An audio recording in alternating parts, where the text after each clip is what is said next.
আমন চাষের ভরা মৌসুমে সার সংকট। ডিলারের দোকানে সার না পেয়ে খুচরা বাজার থেকে অতিরিক্ত দামে সার কিনতে গিয়ে দিশেহারা কৃষক।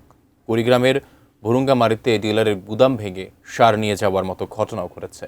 এই ঘটনায় 5 সদস্যের তদন্ত কমিটি গঠন করা হয়েছে। থানায় অভিযোগ দায়ের করা হয়েছে 500 জনের নামে। প্রতিনিধিদের পাঠানো তথ্য ও ছবি নিয়ে ডেস্ক রিপোর্ট। আমন আবাদের জন্য জমি প্রস্তুত ও ধানের চারা রোপণের কাজ শুরু করেছেন কৃষকরা। এই পর্যায়ে প্রয়োজন ইউরিয়া, পটাশ, ডিপি ও টিএসপি সার। সার না পেয়ে দিশেহারা কৃষক।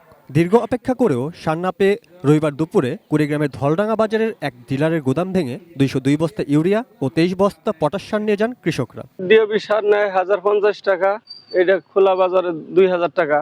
আবার পরে সার নিয়ে গেছে, আর ই করে না, দেয় না, দেখে গই করতে করতে পরে নিয়ে গেছে। একই দিনে চুয়াডাঙ্গা সদরে প্রণোদনার সার নিতে আসা কৃষকরাও সার পাননি। তাদের জানানো হয় প্রণোদনার 54 বস্তা সার চুরি হয়ে গেছে। এতে ক্ষুব্ধ হয়ে ওঠেন কৃষকরা। ঘটনা তদন্তে 3 সদস্যের কমিটি গঠন করা হয়েছে।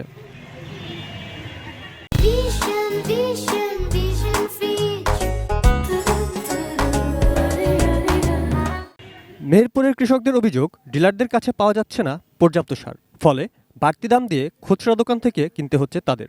গেলে পর সার পাচ্ছে না, সব সার ব্যবসায়ীদের কাছে চুরি চুরি করে বেঁচে যাচ্ছে। পর্যাপ্ত পরিমাণ যদি সার না পাই তো আমরা কি করি। অন্যদিকে সারের কোনো সংকট নেই দাবি করে জেলা কৃষি কর্মকর্তার অভিযোগ, মেহেরপুরের চাষিরা অতিমাত্রায় সার প্রয়োগ করেন। আমাদের মেহেরপুর জেলায় 111 জন ডিলার রয়েছে। এই ডিলাররা আমাদের যে প্রতি মাসে বরাদ্দকৃত সার সেইটা সরকার নির্ধারিত মূল্যে আমাদের উপসহকারী কৃষি কর্মকর্তাদের উপস্থিতি বিতরণ করা হচ্ছে। সার নিয়ে ভোগান্তিতে ঠাকুরগাঁও ও কুষ্টিয়ার চাষিরাও। তাদের অভিযোগ, ডিলারের দোকানে সরকারি দামে সার না মিললেও বেশি দামে খোলা বাজারে ঠিকই মিলছে সার। 30 টাকা সার, টিএসপি 36 টাকা সার, 20 বাহাদুর 240 টাকা, শেষ। রাজশাহীতে অনেক ডিলারের গোদামই বন্ধ। আমন ধান রোপণের পরও জমিতে সার দিতে পারেননি অনেক কৃষক। সার নিয়ে অনিয়মের খবর প্রকাশের পর গত শনিবার রাজশাহী কৃষি সম্প্রসারণ অধিদপ্তরের উপপরিচালক মোহাম্মদ নাসির উদ্দিনকে সাতক্ষীরার ভোমরা স্থলবন্দরের উদ্ভিদ সংঘনিরোধ কেন্দ্রে বদলি করা হয়েছে। জমিতে ধান লাগাইছে, যাবত পর্যন্ত সারটা দিতে পারে না। 20 কেজি বলছে নিতে হবে 10 কেজি। শোনা যাচ্ছে লোকের মুখে মুখে যে বাইরে বিক্রি হচ্ছে। পর্যাপ্ত মজুত রয়েছে এবং কেউ যদি বিব্রত করার জন্য কোনো পরিস্থিতি সৃষ্টি করে আমরা কঠোর ব্যবস্থা গ্রহণ করব। যার যে অধিক্ষেত্রের মধ্যে ডিলার রয়েছেন তাকেই সার উত্তোলন করতে হবে। এই ক্ষেত্রে কোনো ব্যর্থ করলে আমরা ব্যবস্থা গ্রহণ করছি।